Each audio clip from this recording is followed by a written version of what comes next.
Welcome to the May 11th meeting of the Albany, California Planning and Zoning Commission. I'll now call to order the meeting and ask you if you'd like to join us in stating the Pledge of Allegiance. I pledge allegiance to the flag of the United States of America and to the republic for which it stands, one nation, under God, indivisible, with liberty and justice for all.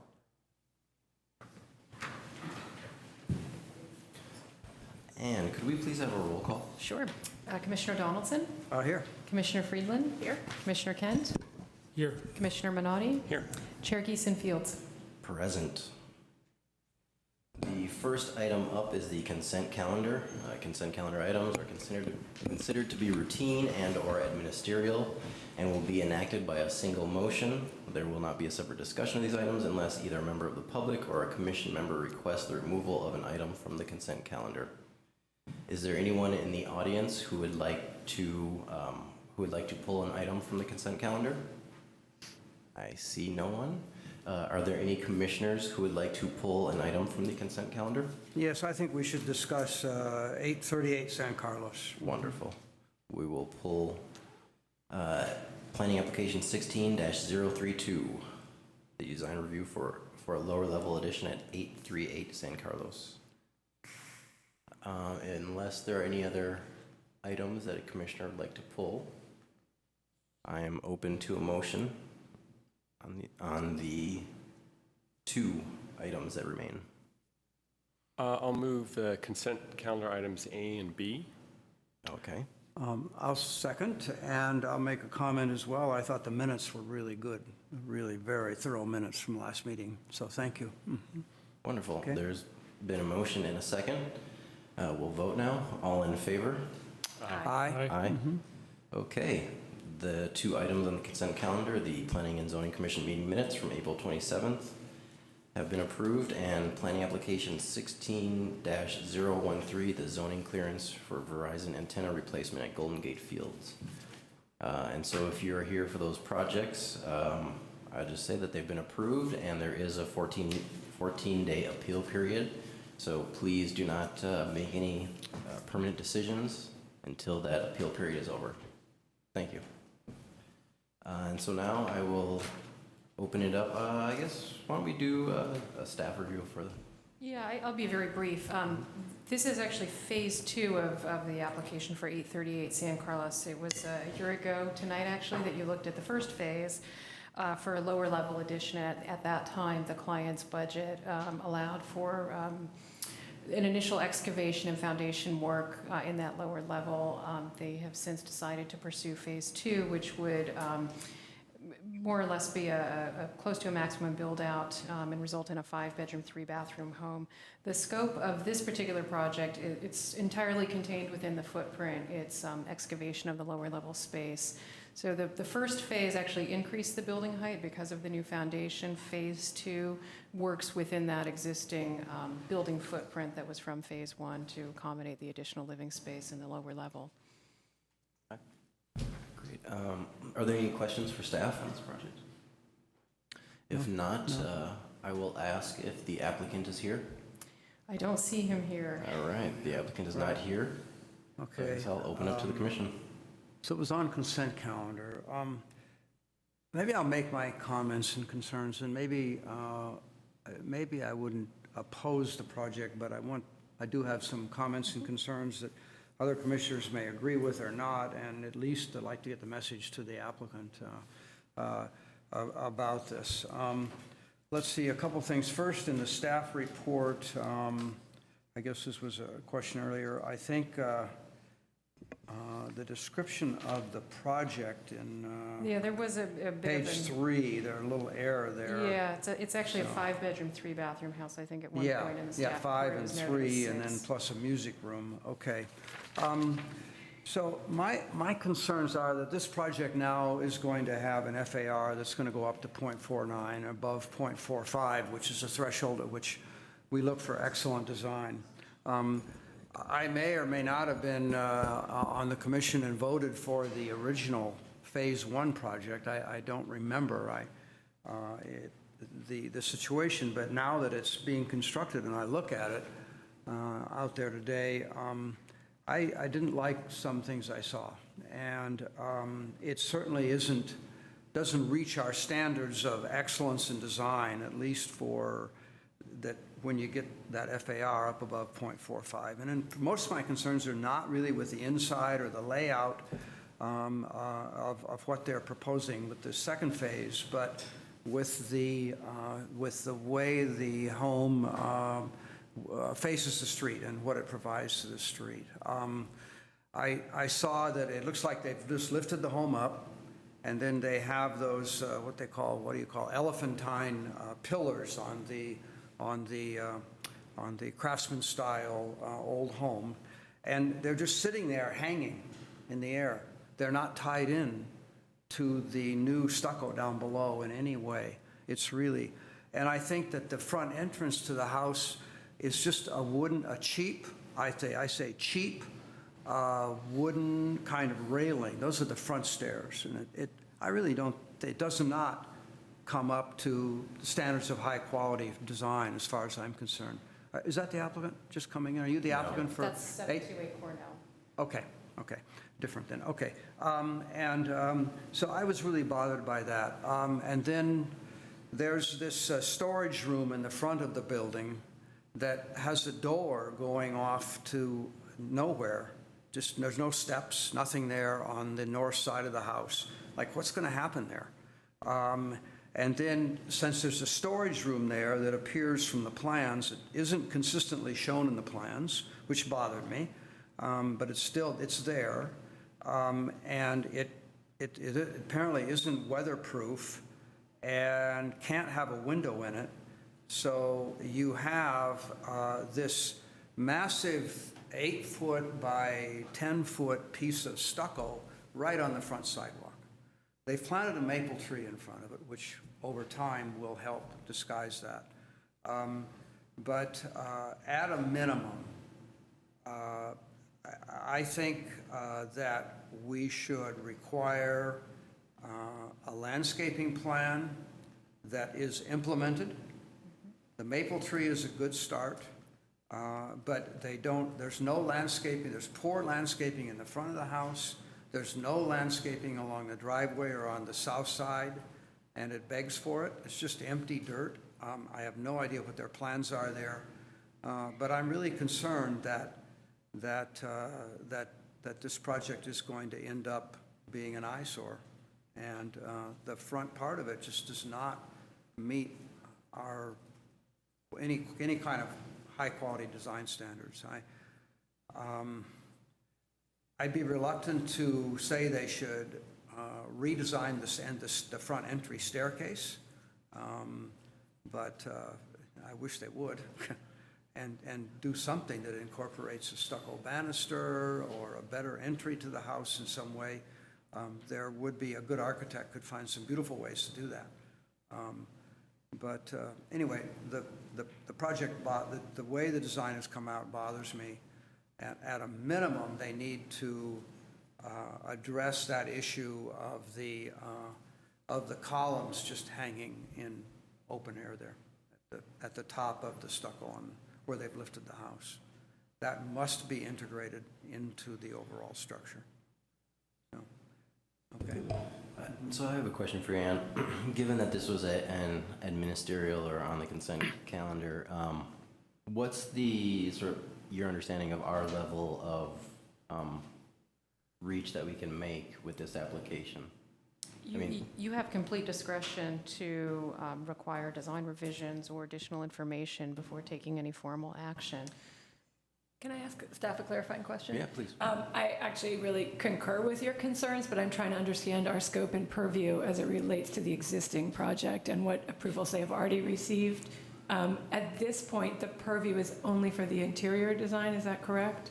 Not necessarily. I mean, when they set this out as 2 phases, the initial application looked at the exterior changes. In the submittal that you have, those same exterior changes are presented, but you do have discretion to make modifications if it's the desire of the commission. It's just sort of unclear to me how we could do that if the project is already constructed. I mean, it looks like I agree, I passed by it and it looks exactly like that. Yeah, which yeah. I don't actually honestly either recall approving that design. No. Oh, I do. I remember we discussed this one. And I remember half of the basement was empty, and you asked the question, Yeah. what about the rest of the space? And they said, well, maybe in future when they get the money, they could do it. Yeah, yeah. But I think you're bringing some really good points, Doug.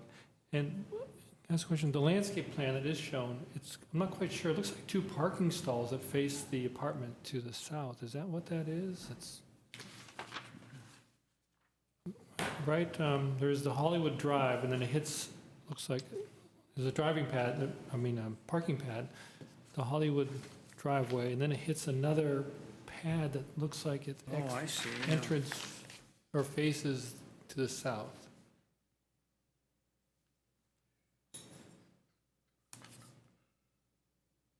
Is that some sort of easement that they're There's a letting the... garage back there. Yeah, yeah, I don't know. Mhm.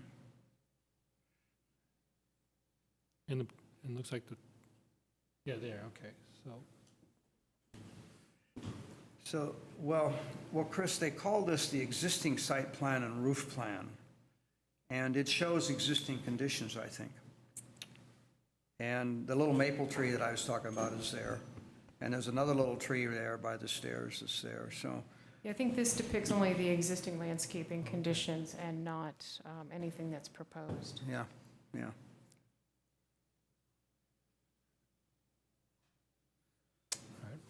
And so the other thought was, I couldn't quite figure out what part of the interior was new. Wasn't clear to me. I didn't see a real dividing line. Is there a drawing that shows that clear that I'm missing somehow?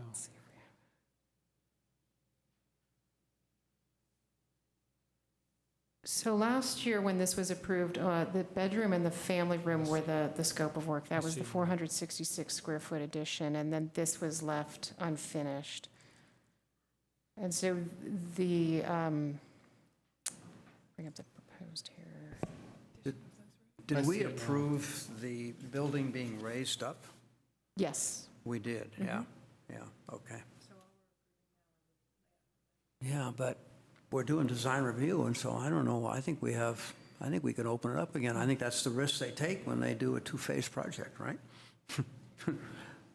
Yeah. Not clear if our purview is really, if we can open up design review on the entire building that we've already approved. Yeah. Rather than on Yeah, what I they're know. proposing right Well, now. that I mean, probably perhaps would we be could- pushing it, yeah. Perhaps we could attach the requirement of providing a landscapes plan to staff that achieves some diversionary tactic on that monolithic Yeah. concrete. Yeah. You know, I think that would probably satisfy me. Yeah. That would satisfy me. So could I propose an amendment, or how would that work? Well, you could move to approve it, and I might move to continue it. And so and have them come back and explain themselves and see if we can work out something with them on the front.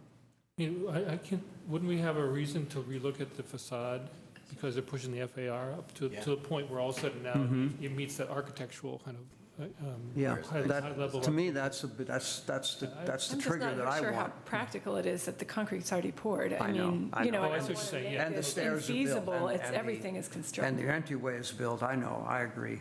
So perhaps we could propose approving the project subject to landscape plan approved by staff that achieves some masking of the Yeah, concrete there's things they facade. can do that don't require Well, demo. I want to see those columns tied in somehow to the lower floor.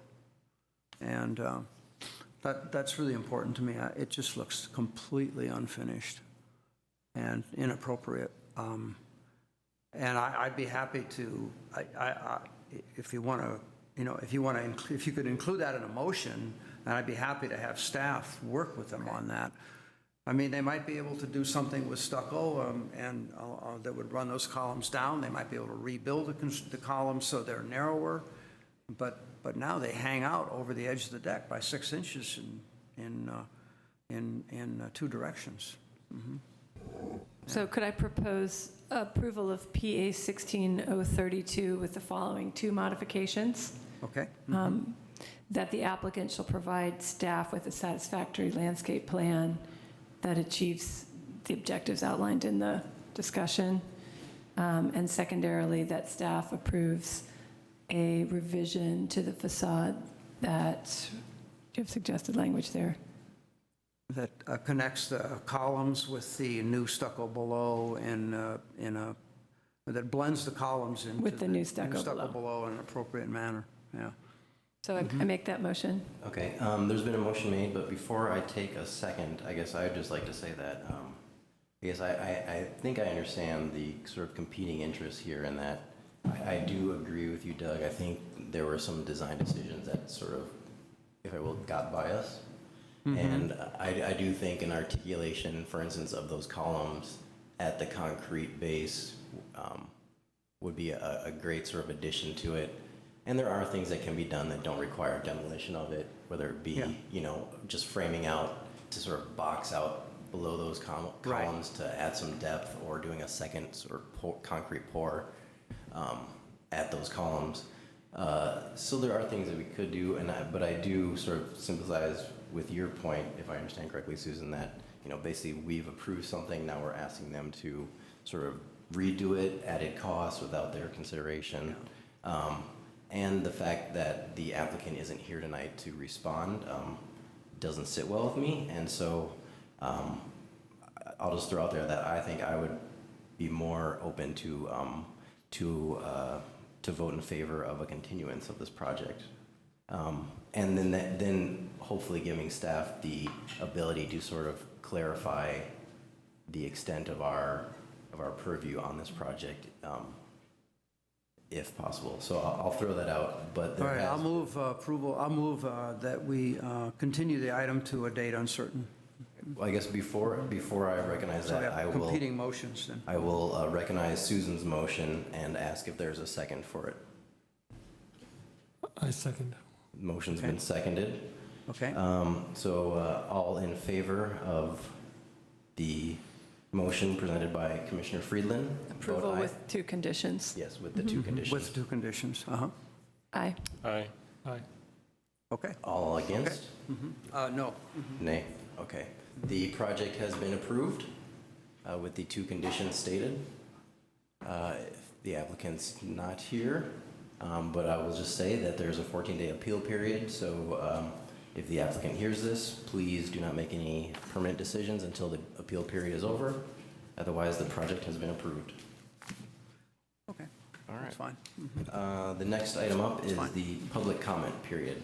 The public comment period is available for anyone desiring to address the commission on an item that is not on the agenda. Each speaker is limited to 3 minutes, and under the Brown Act, the commission is only able to receive the public's comments since the item is not on the agenda. Therefore, such items are referred to the staff for their comments and may be included in a future commission agenda for a full discussion. Do we have any speaker cards? Not for public comment. Is there anyone in the public who'd like to address the commission? No? Okay, there are no public comments, so I'll close that, and we will now move on to the action items. The first one is planning application 16-027, temporary use permit for 2016 Albany Hunt at 1048 Peralta Avenue. Yes, good evening. Before you tonight is the haunted house use permit application. You looked at one in 2015, and this is the application for the 2016 installation. The applicant has held a haunted house event at 1048 Peralta for the past 3 years. It goes by the name of the Albany Hunt. An admittance fee is charged for attendance, and a portion of the proceeds are donated to the Alameda County Food Bank. In addition to that, they also do a canned food drive, so there are also food donations to the bank.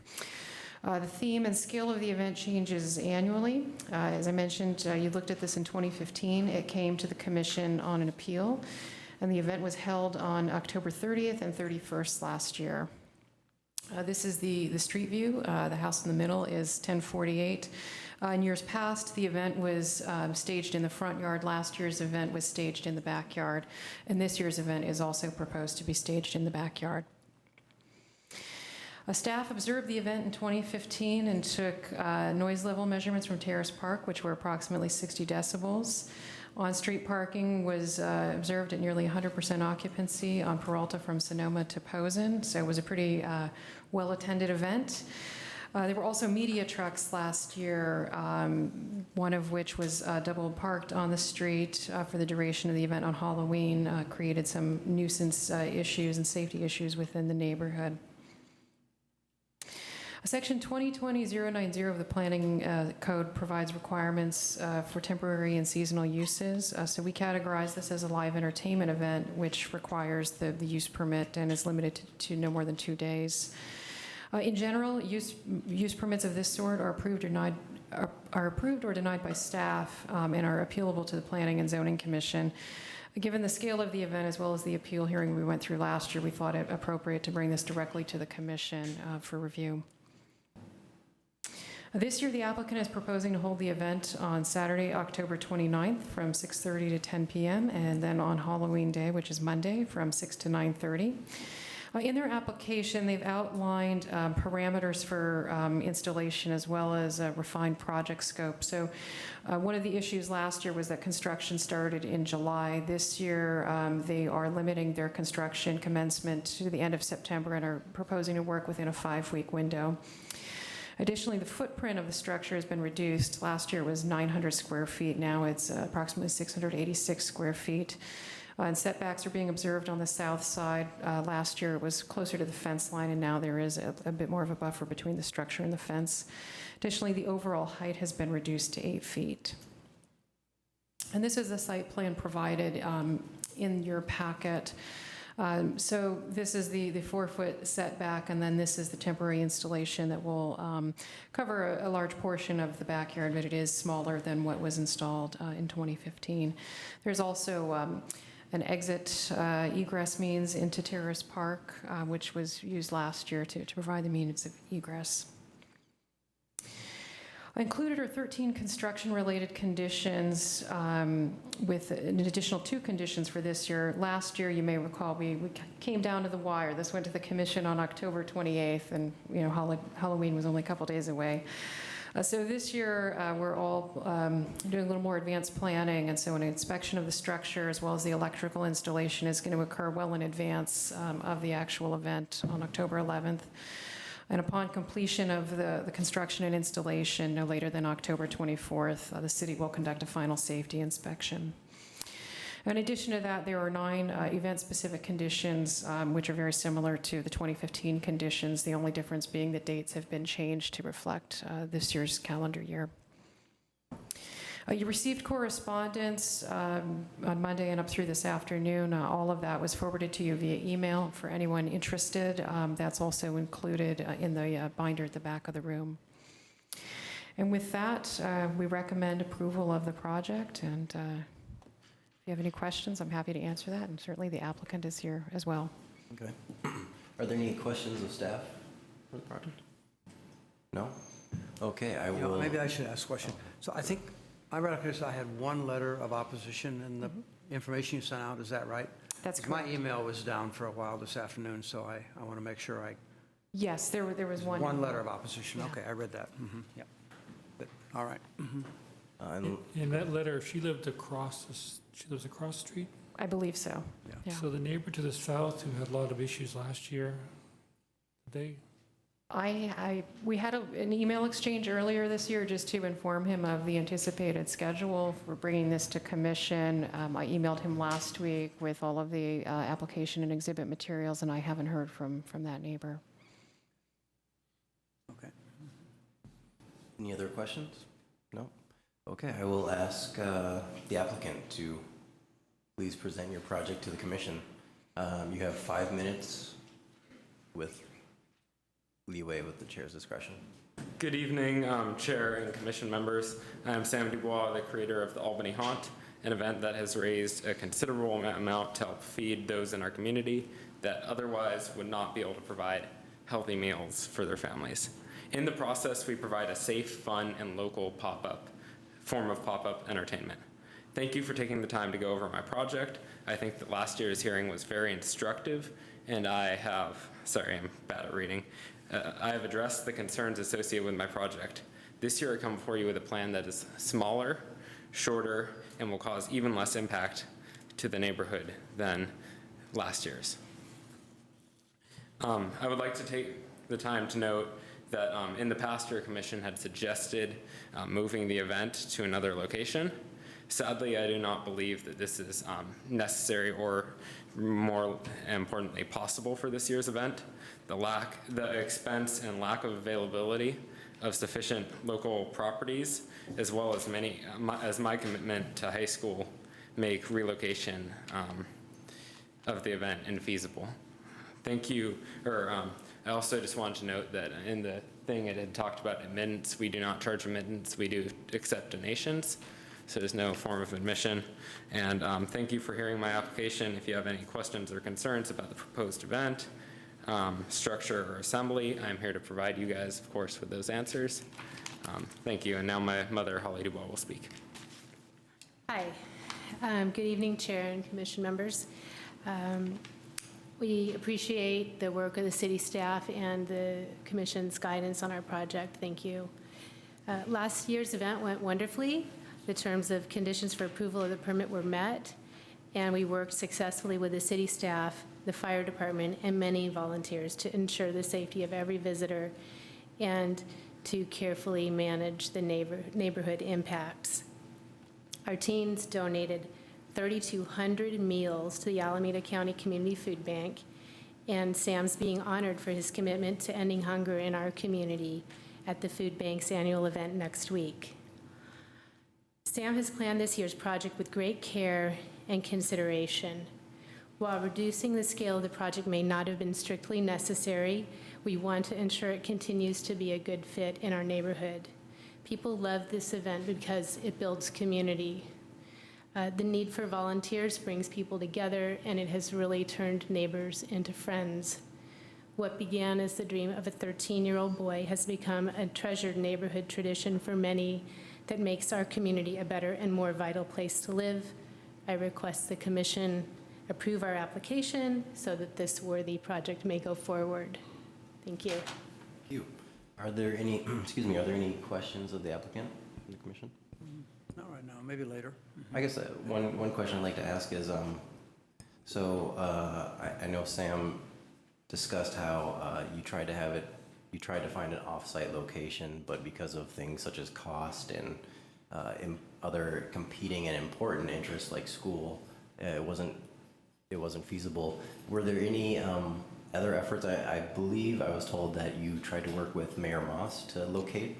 Yes, Sam worked with Mayor Moss, who also was in touch with the Solano Avenue Association, and, we identified many potential sites that we had hopes of being able to hold the event at, and none of them worked out. As his mother, and knowing that junior year is ahead for all of those volunteers, that was another reason to reduce the scale of the event and, keep it simple this coming year, not to abandon it, but to be cognizant that the kids are going to be very focused on their studies. Okay, thank you. Unless there are any other questions from the Commission, I will now open this up to the public. Do we have speaker cards? I have 2 speaker cards. Okay. The first speaker is Daniel Prescher, and the second speaker is Gary Kratkin. All right, thank you. Hello, I'm Daniel Prescher. I live here in Albany. I actually went to the haunted house last year, not to go through it, but actually because I've been working with Sam on this and I've been talking to him. I wanted to actually see what impact it had on the neighborhood and what the crowd was like. Did we have a crowd like I went to at a Raiders game? I'll never go again, because they're just so rowdy and so out of control. You don't want to be with them. Are they behaved? Where are they?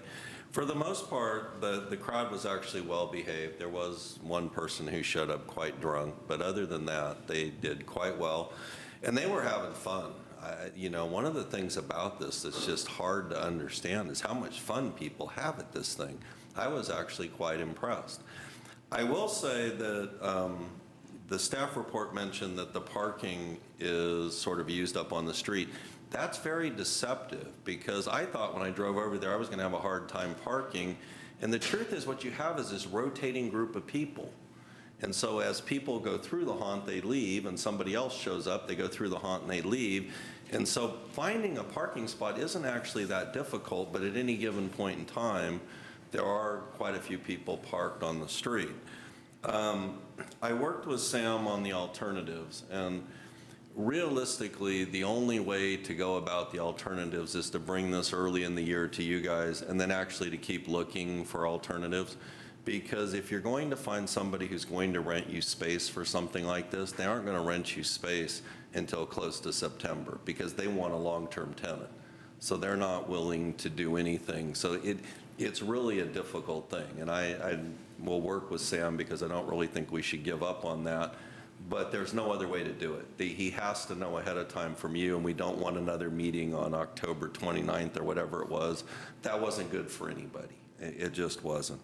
The other thing that I've talked to him about is that last year we had a media circus, and that wasn't good for us. It wasn't really good for Albany, because the idea here is to make something for Albany. And so I've talked to him about we need to try to get this more advertised through the schools and to get the locals to come. We don't need to get on the national news, the state. We don't need the news people. We need to get the locals. And so I got him refocused on we need less advertising, less media, not more. So I appreciate your considering this. And like I said, it is truly fun. It actually reminded me a lot of the Solano Stroll, which I don't usually go to, but when I have been, it's just plain fun. Everybody there is having fun, and everybody at the haunt's having fun. So in that sense, it works really well for the community. Thank you. Thank you. Daniel, what's your relationship with the applicant? It actually goes like this. I'm an attorney. I primarily do conservatorships and special needs trust. Holly Dubois is a professional fiduciary. I actually represent her in matters in court and in taking care of people. And so last year when they were having trouble, she asked me if I would look at this and help. And so I started helping Sam. And ever since I got involved in this, I've had dinner with him at least once a month, if not once every couple of weeks. Because Sam is a 15-year-old boy. He sees the world as a 15-year-old boy, which is how he's supposed to see the world. But their world is very narrow. It's like watching a horse at Golden Gate Fields run with blinkers on. They don't understand, and so he didn't really grasp. Like I said, well, if you were a neighbor, how would you look at this? If you were across the street, how would you look at it? How do you think about this if you're the police department? How do you have to start thinking about it more than just yourself. And so I've been actually trying to teach him for the last, hasn't even been a whole year yet, but the last 6 months or so, more about how the community looks at this and about things beyond the haunt itself. He understands how to make a great haunted house. But there's more to this than that. And that's the part I've been kind of trying to drive home with him and help him with. And my older brother also was in the media business. He went over and helped with the media last year because Sam had no concept of how to work with the media and how to get this into a positive way and how to make sure we stay away from deriding the neighbor and so on, but to try to keep it positive. So my brother actually went over and helped with that because he's an expert at that. And so we've been trying to help him, and that's kind of how this all revolved. And I don't get paid for this. I'm just trying to help the community in this little way. So, Thank you. Any other questions? Thank you. Thank you. Next speaker?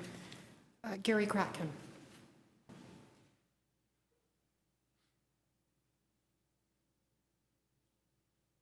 Nice to see you all again. Well, firstly, I'm not here to oppose this year's application. I just want to make a few comments and maybe ask for clarification on a thing or two and maybe a modification.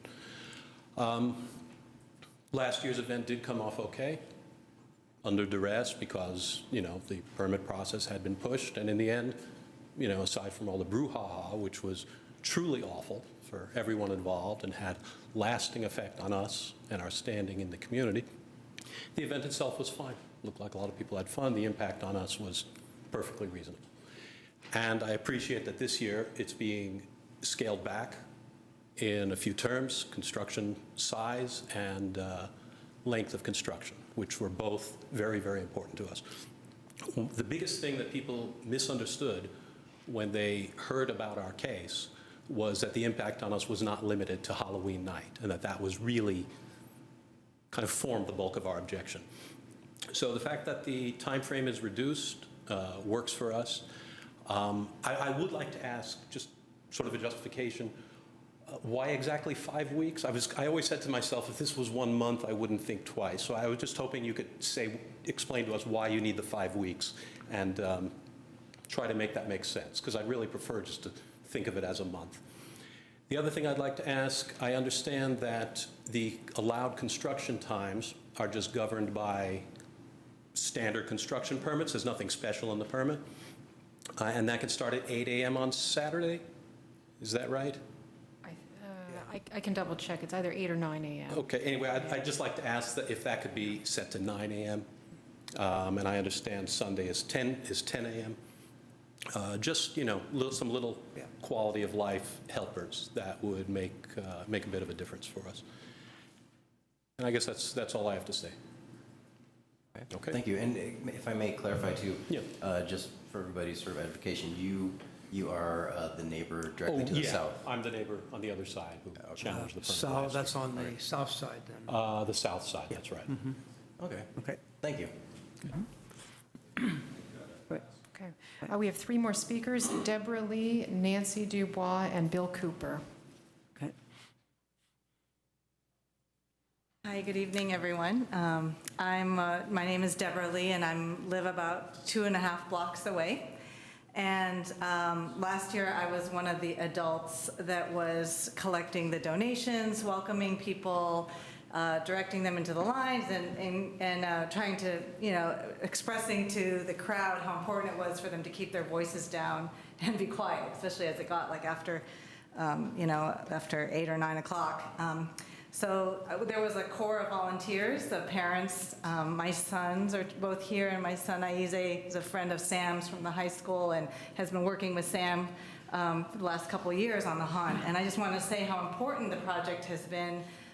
It's been a wonderful community building project for the youth involved, the actors involved on the night of. I know there's some of the other kids here who've been involved in that. I mean, the sound, the creativity. I think I've been impressed with Sam as not only a very creative individual, but very responsible and very respectful. And, I don't think any kid could pull this off to the scale that he does. I just want to also mention that, I think we, as the parents, see the value of it, and that was one of the reasons why we felt it was so important to volunteer our time to make sure that everything was safe and that, the noise level was low as possible. And it is a great event of Albany. I think a lot like the stroll, it's a great Albany attraction. Of course, for the children who are trick-or-treating, and I was impressed actually how many adults enjoyed themselves and went multiple times as well. The media was quite a thing last year, and I think created by the tension of was it going to happen or not, and the controversy. I hope it won't be so intense this year, and I don't know if there's some way to ask the media to move on, because I think it was certainly not something that we were looking for their presence, and kind of found it a little annoying ourselves. So thank you very much. Thank you. And we have the next speaker. Yeah, Nancy Dubois.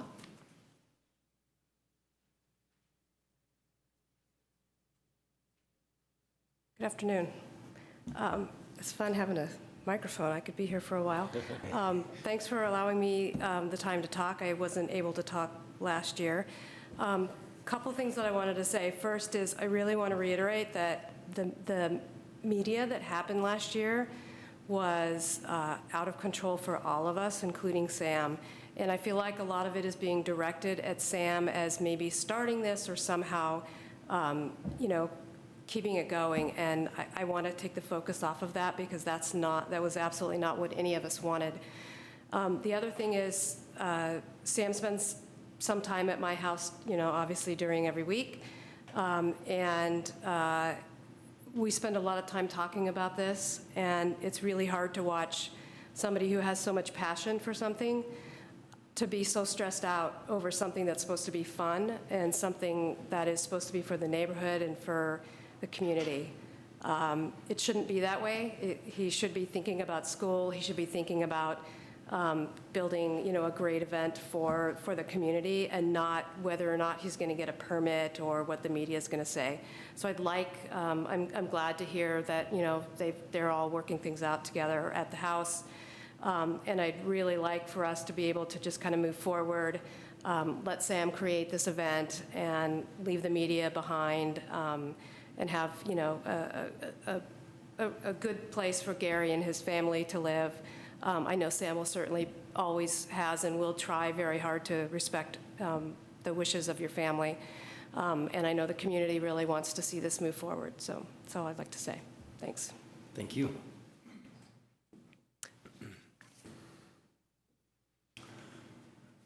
This is my turn. Hi, I'm Bill Cooper, immediate neighbor on the north. I just want to say we support the event.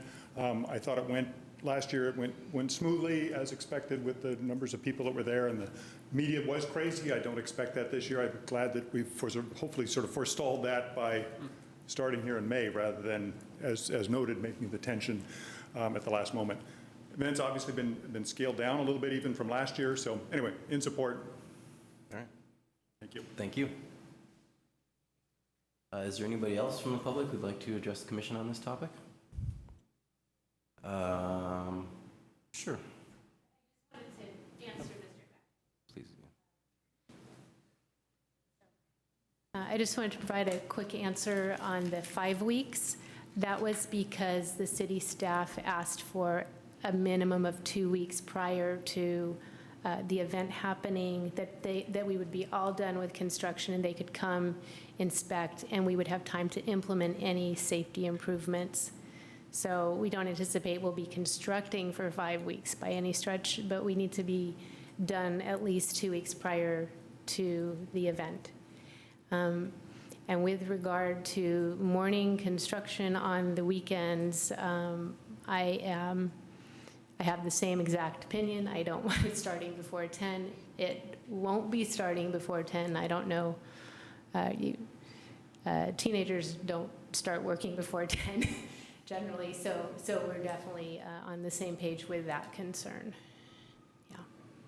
So, excuse me, so are Yes. you saying then, practically speaking, that the construction period will probably be 3 weeks? Most likely, And then, or at least yes. for the rough construction, and then the Yes. interior displays and all that would come later, I assume, or the last, right before the event then, but. Yes, exactly. And then the last 2 weeks are also for any little modifications to anything that the city staff identifies. And also, you know, given this is now our 4th year, all the wall panels have been built for the most part, so we're really just talking about screwing the wall panels together. So it's you know, use of an impact driver.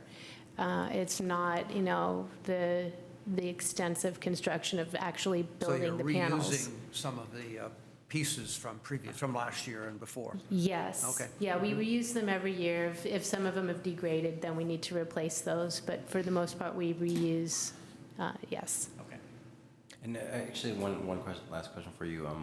Would you be opposed, based on your statement or comments, to a modification of the construction time on Saturday to 9 or 10 a.m.?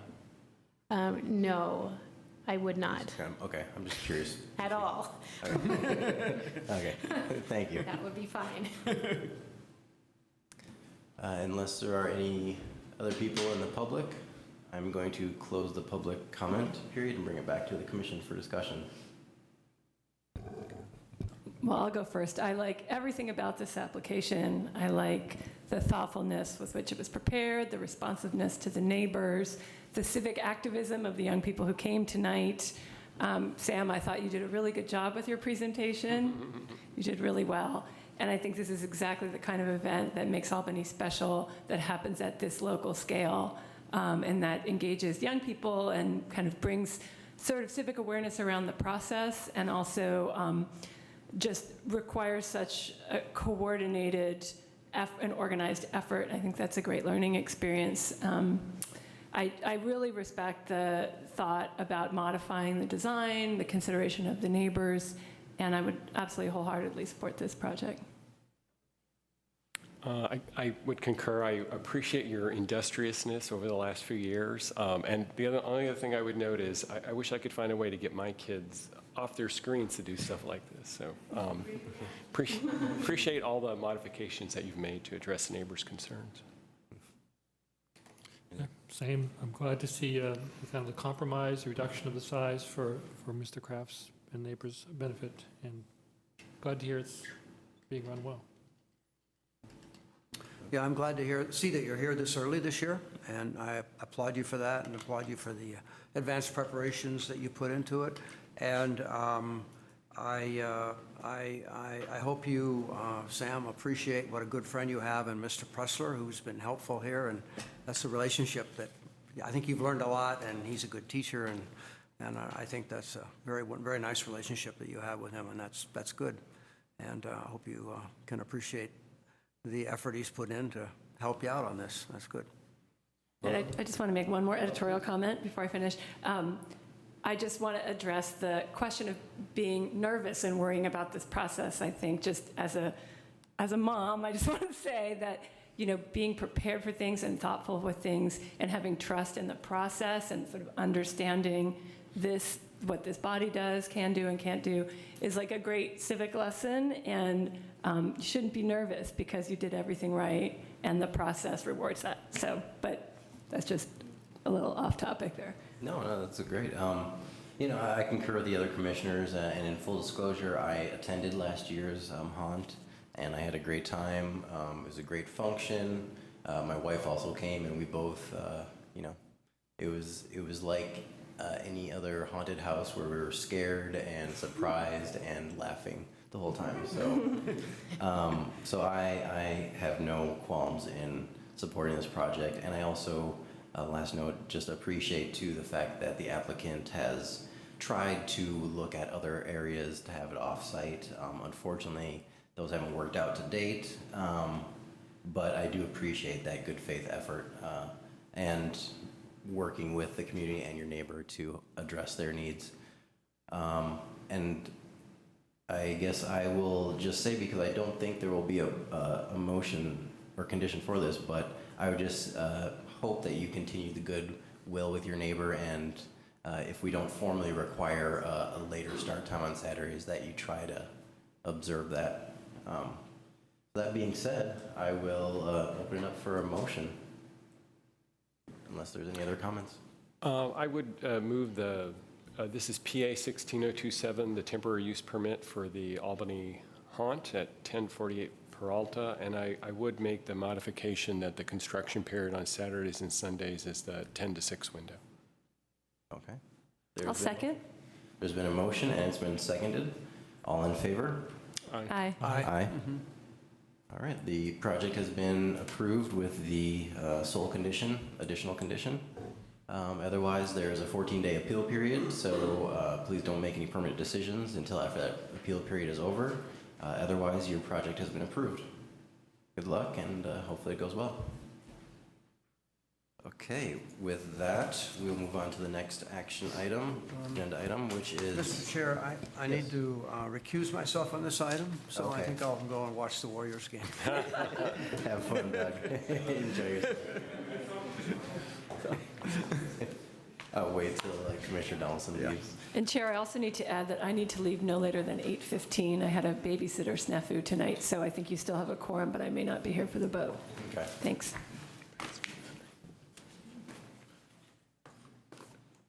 Okay. Are you coming back? Good night? No. Have a good one, Doug. So the next agenda item up for discussion is planning application 16-026, design review for a new single-family home at 728 Cornell. Yes, this is coming back to you tonight. You continued it from a date certain earlier in April and asked for some design modifications. So we'll just briefly refresh your memory on the application. The subject site is a 2,500 square foot lot with an existing 783 square foot, 2-bedroom, 1-bathroom home built in 1924. The owners learned of extensive mold as well as lead paint in the home and moved out while assessing options for remediation. After obtaining estimates for the mold and lead paint removal, they concluded that it was more cost-effective to do new construction on the site rather than remedy the existing problems. So this is the house as it stands today. It's It's a modest 1924 Albany house, and like a lot of those houses, it does not have conforming setbacks. The north wall is a matter of inches off of the property line. Additionally, it does not have code-compliant off-street parking. So with the new request, the applicants are proposing to demolish the home and construct a 1,498 square foot, 3-bedroom, 2.5-bathroom home with a maximum height of 26 feet 2 inches. As I noted, the site currently lacks code-compliant parking and setbacks, both of which are proposed to be remedied with the project design. When you reviewed this in April and continued it to a date certain of May 11th, there were very specific design considerations that you provided to the applicant, including a landscape plan, not only for the property, but also to address privacy issues, vegetative screening on the second-story decks to provide privacy to the neighbors on the north and south sides. In addition, there was also a front yard wall that you requested be moved into the center of the property by several feet to accommodate more openness within that front elevation. Story poles were to be erected to address the public's concerns, and some additional architectural treatment to clarify the entry point into the home. Some of the suggestions included an architectural modification as well as a path for clear entry that would be more open and welcoming to the street. So this is what you looked at before, and you'll see that there have been modifications made. So this path has been widened, a bench has been included at the front. There is now a clear path to the front of the home, and the door now faces the street with an address plaque above the point of entry. Mm-hmm.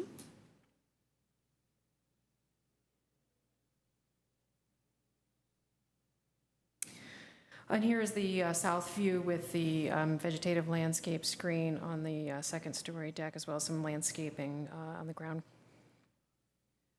Similarly, the view from the north with the landscaping included. The proposed project is categorically exempt pursuant to Section 15303 of CEQA. And with that, we've given you conditions and findings, should you decide to take action this evening with the proposed revisions. Thank you. Are there any questions of staff on this project? Was the height changed? Height is the same, 26 feet 2 inches. Oh, it did. Oh, Came down okay. a foot or some. Yeah, 14 inches. 14 inches, right. Just for the public audience listening online, the applicant said that the height has come down 14 inches? Correct. Thank you. Are there any other questions for the staff? I'm just hoping we can kind of move this along to get Susan's voting on this. So if there are no other questions for staff, I will now ask the applicant to present. If you will, you could probably, I think the most efficient use of time would be to just explain and call out the changes that you made to the project. I'm sorry, if you wouldn't mind, for my benefit, because I missed this last time, if you wouldn't mind just giving me a quick kind of your overall concept and how you made decisions, what drove it. Well, the overall project is a 1,500 square foot home on a small lot down the street, and we've tried to maximize the best use of space for the owner, but also minimize the impact as much as possible on both the street frontage and the surrounding neighborhood. And that gives you an envelope that basically gives you this shape that we have today. And we've situated the living room towards the back of the project and opened it up to the backyard to expand the living room for the owner and his family. And the parking is now along the south edge of the project to minimize, and they're stacked to minimize the impact of cars along that narrow 25-foot street frontage. And in terms of changes, there's a few changes that the commission had requested, so those have been made, and those include landscape screening, a new landscape plan, an illustrated landscape plan, and those we've provided. You can see in this image we've adjusted the way that this front fence area works and included a bench. So those are some of the things that helped it kind of give it a little bit more scale, guide you back towards the entry, which is that orange door. So we've added the orange door as kind of a beacon or a signal to draw you back. We've added the number. And we feel like the way that the scale is now breaking down even a little bit further is it's doing a lot more for the project than when we last saw it.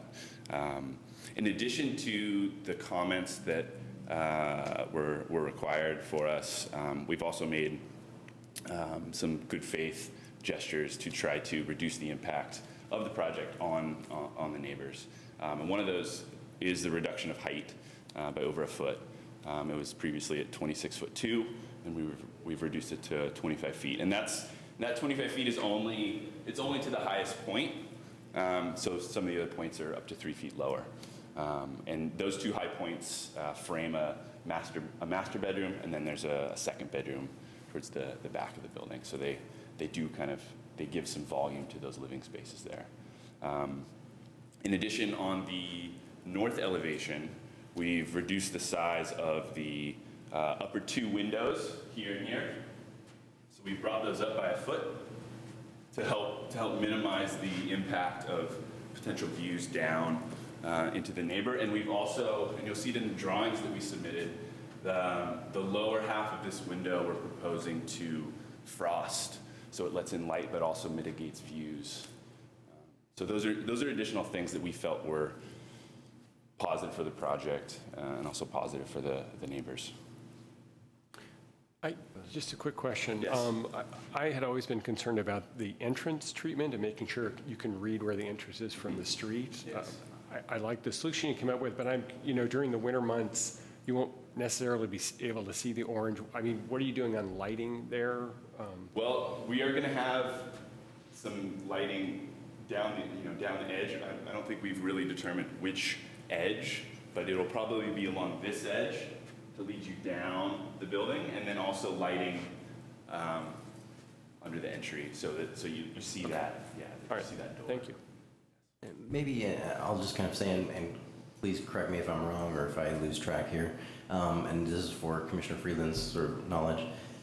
When they originally presented it, you talked about how the volume and footprint of the building was based on trying to respect the zoning codes and setback requirements, and so that with this building layout, it allowed you to sort of maximize the usable space while also simultaneously providing the required parking. Yes. And Yes. so that was sort of Yes. one of the... Parking hub. It's a small, tricky site to make the most out of, yes. Thanks, that's helpful detail.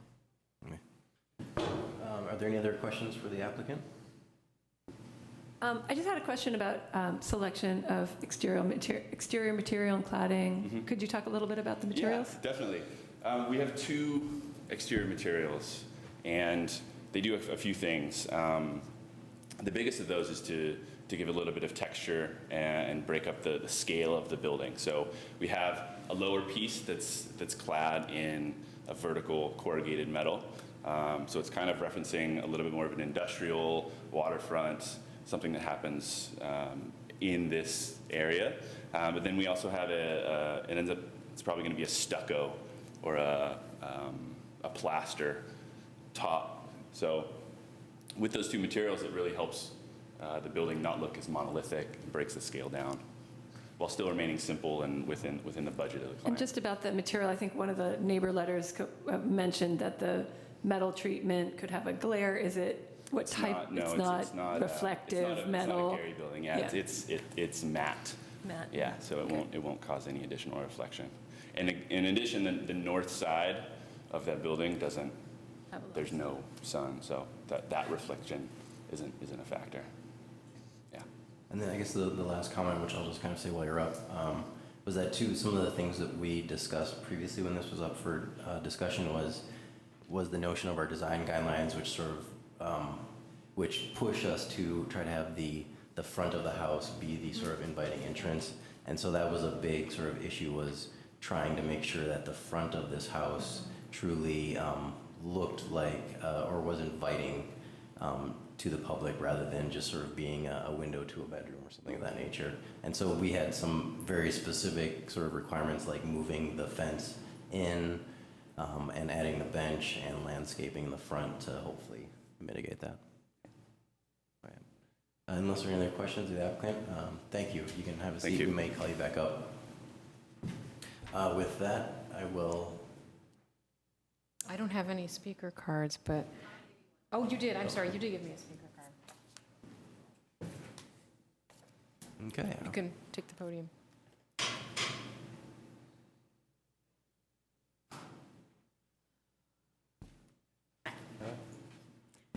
First, I wanted to say that even though I'm the only one of the neighbors that's here tonight, it's not because our objections have ceased. I'm just the only one that is able to be here tonight, and I'm probably the most impacted by it because I'm the next door neighbor. So I have a couple of questions about this, and to me it feels like the changes that were made are too minor to really have an impact, be a significant change to the impact that this is going to have on me and my use of my property.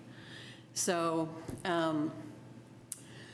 anyway, last time we were here talking about this, one of you commented that you had no obligation to protect our privacy and the neighbor's privacy, and I wanted to point out that when I replaced my one-car garage, I wanted to put a roof deck on top of it, and I was told it would not be allowed, specifically because it would look down on the neighbors, into the neighbors' yards, and invade their privacy, and therefore I couldn't do it. So that's what we were told, so it didn't go any further. So my question basically is, why is it sometimes okay, and why is it sometimes not okay?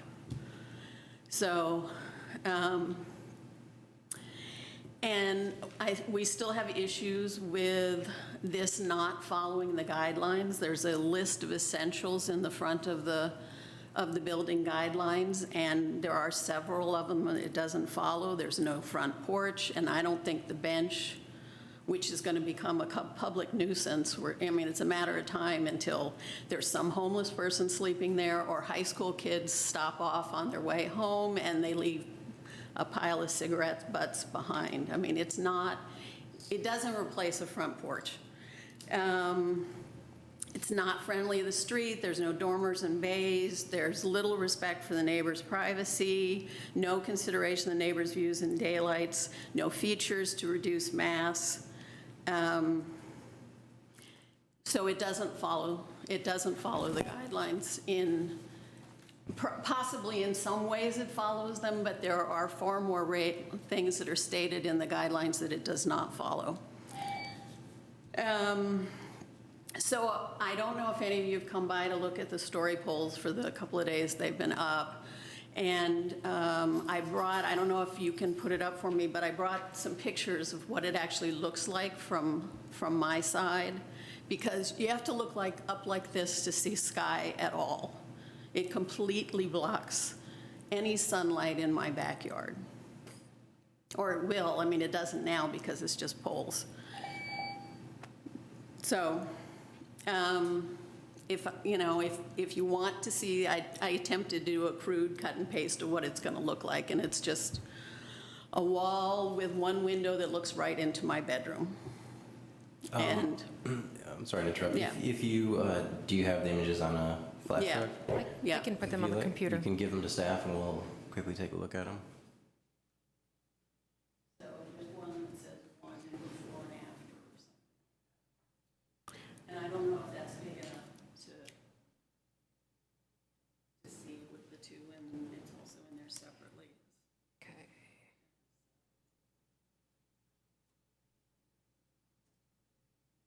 Yeah, So that this would be that the one first shows one. both what it looks like now and what it would look like. And I have to tell you, it's a very crude cut and paste attempt at showing the structure. Are you the neighbor to the north or the Yes. south? The north, where all the windows are on my side. Sorry, this is a little bit ridiculous.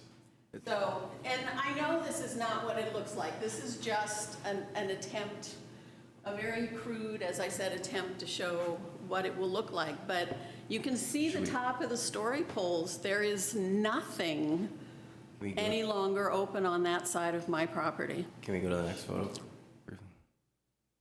So that's what it looks like now. Okay. So just so I'm clear, this is from your house looking south? Right, so that's from my back door looking south.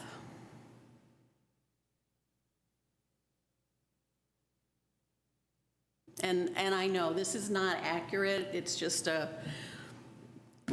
photograph and construction paper sort of thing. I mean, it's Okay. my computer that has Photoshop died on me and I haven't been able to get it fixed yet. Okay, I think we get the idea. Thank you. But it's just almost completely blocked off. So, anyway, Okay. I know I'm out of time. You've gone past your time, so I'm gonna. I know. I'm gonna end you there. Sorry to interrupt. Okay. Thank you. Unless, obviously, there's nobody else from the public here to comment, so I'm going to close the public comment period and open it back up to the commission for discussion. Is there any commissioner who'd like to start with their thoughts? Well, I guess I could start. Yeah, I had a lot of concern last time it came about the bedroom in the front, and I thought about it a lot over the month, and when I got the new drawings I looked at, and I went through the design guidelines, and it triggers a lot of things that bother me about it. And it's not necessarily the aesthetics of it are nice. It's a nice looking building, but it's relationship to the neighbors and the neighborhood that's bothering me. One, it's putting the bedroom in the front is really it's really an antisocial thing. And you've made some good moves to make the entry more visible, but if you put a car in that parking lot, that's all gone. You're not going to see it anymore. Maybe if you move the pavers to one side, it might still help create a path around it. But we're encouraging, what you're creating here is a situation where you want to screen that front window. And one of the big tenets of the design guidelines is low landscape planting, low fences in the front, kind of a welcome exposed. That's the piece of the building that's really for the neighborhood, for the city. That's your semi-public space. And what I see here is you're creating a very private space in the front of the building. And the only way you're going to create that privacy is to screen it with high vegetation. Which I think is just going to be a constant battle. Vegetation's not high enough, the drapes should be closed, and once the vegetation creates a mass, then you might open it a little bit, but it's not really, it really violates a big tenet of the guidelines. Maybe I should have said that, I said it last time, and I was hoping that there'd be some architectural solution that would magically fix it, but it doesn't seem to me that has really taken place. Other elements of the guideline that jumped out to me when I was reviewing it with the plan in front. I know the guidelines tend to be very traditional and this is very contemporary, so I don't want to say that's not following the trim details or the dormer details and that, but I know you're trying to do a contemporary building, but still some of the ideas expressed in design guidelines are important.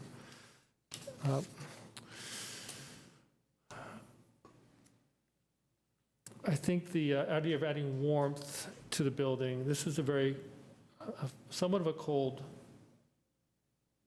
building, and in itself, it separates it from all the neighboring buildings, and so it becomes a little bit of an icon. It's, look at us, we're different, but at the same time, don't look at us because it's the bedroom. So I feel there's a real fight of what's going on here. In closing, I guess my last comment would be I think if the houses if you really want buildings to have a dialogue with each other, what kind of conversation would this house have with the neighboring housing? Not much. It doesn't have much to say with it. It's just a different animal. It's almost, there's no conversation going on. I don't see. A little bit more, I got to say, there is more relationship when you raise the windows a little bit. You've done a little bit. So you're going there, but I don't see enough to make it feel like it really fits in there very well.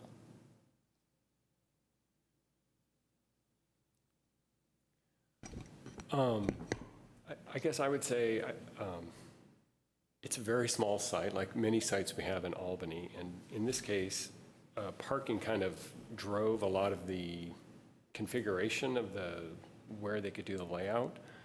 I do think, overall, I think it's a very attractive design. as a modern building, it's different for the block. But I do find it to be very high quality, which I'm appreciative of. I do think you've tried to address the concerns that we brought up last time. I do feel, I mean, there is a challenge with the neighbors about blocking light, but also be able to provide some privacy, and I think you've tried to do that with the screening of the windows and the location of many of the windows. So overall, I think you've tried to address in a decent manner the comments we brought up last time. So. Yeah, I think that I concur with Commissioner Minotti that I think it's a beautifully designed building and very high quality.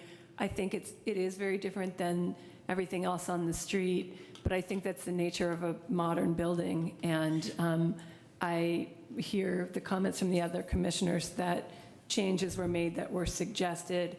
I agree that it will be impactful on the neighbor, and I think that's would be a problem of any building of this scale. And I think it's really unfortunate as well that the parking really had to drive the design, and I hope that the city over time will be able to change that policy so that this doesn't continue to drive design in the way that it has.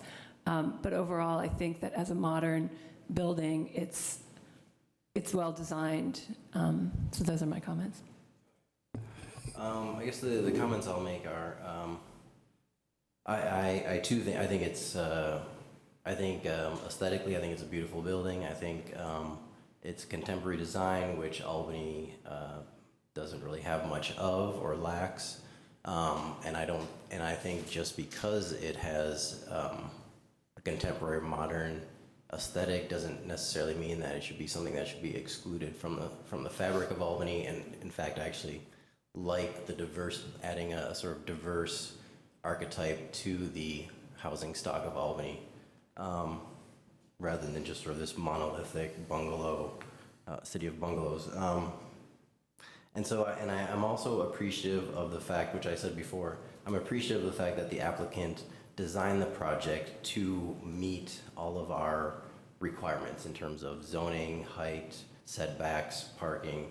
And so I appreciate that, because that's something that most applicants don't do, and I feel that they just sort of are under the assumption that they can just sort of have an exception, specifically for parking and things like that. And then I'm also happy that the applicant was responsive to our comments and our suggestions. And obviously with design, there's a little sort of give and take with suggestions, and the designer puts their own sort of take on what was told. And so I think things like the color of the door, added lighting, the numbers for signage to hopefully help call out the front door, the change in the walkway materials to sort of accentuate or direct people to the front door help. And just in terms of Commissioner Kent's comments about the sort of public-private nature of the front, I too kind of found myself continually thinking about this between the last presentation and now, last time you presented, just because I personally don't find that as big of an issue. I find that regardless whether it's a living room or a bedroom, most people keep their shades pulled on their front windows. And so just because we know that it's a bedroom doesn't mean that somebody who's walking by on the street who sees shades pulled would think of it as anything other than a living room, just like many other houses with their front window shades pulled. And so I have a hard time sort of accepting that argument. That being said, though, I think it does create a sort of very private area in the front, but because it's not enclosed with solid walls and the fencing is limited to 3 feet, that it still has the opportunity for inviting that play between the public and private. And that if somebody's sitting out there, somebody walking on the street, or a neighbor, if they were friends, could come and still talk to them without it sort of pushing them away. And so I personally, and the fact that the applicant has moved the windows up to hopefully mitigate the possibility of people looking down onto the neighbor's property, and that they're proposing some of the glass to be frosted or semi-opaque glass to help prevent views into the neighbor's property, I appreciate. And in terms of the public comment about the privacy, the only thing I'll say is that my experience and personal knowledge is that there are no laws that specifically and expressly protect someone's privacy. The extent of protecting people's privacy is boiled down to building height requirements, limits, property setbacks, things of that nature. But there is no law, as far as I know, that expressly says someone has a right to a privacy. And so I don't know who told you that in the past, but I feel very confident that they were mistaken when they told you that, unfortunately. So that being said, those are my sort of comments on the project, and I would be willing to approve it as presented, but I will open it up to any further comments or a motion, if there's one. Another comment? Yes. I can see the way this is, where this is heading.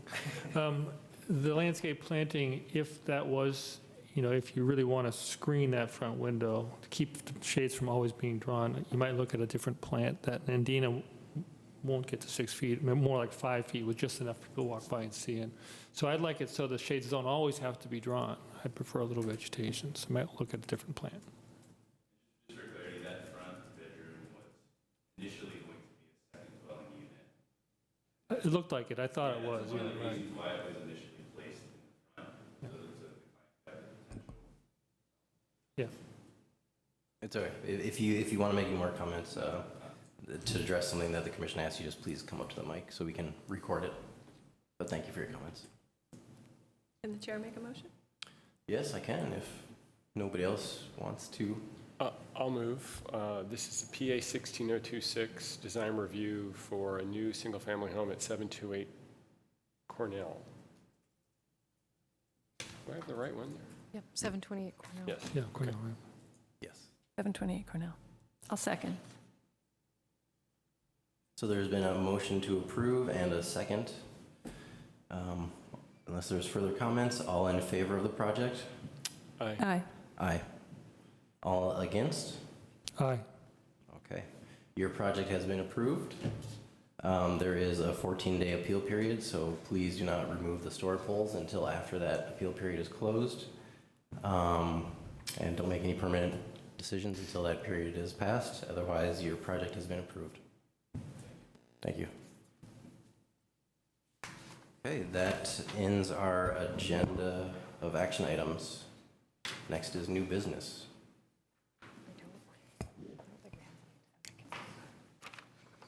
No new business.